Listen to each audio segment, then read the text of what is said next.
if the animals are domestic, say, for example, fish is domestic. If I show you cat, you would say cat is domestic. If I show you, for example, a bear, you say bear is wild. And come on, fish, cat, duck, bear is wild. Bear is wild. Come, sit. Come on. Okay, Zeynep, come. Fish.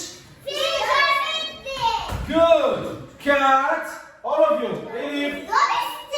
All of you. Cat.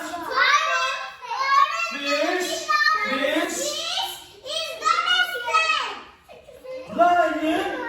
Lion is wild. Lion is wild.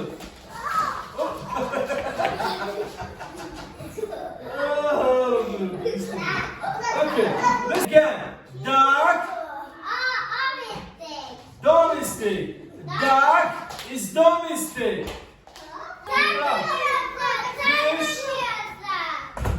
Fish,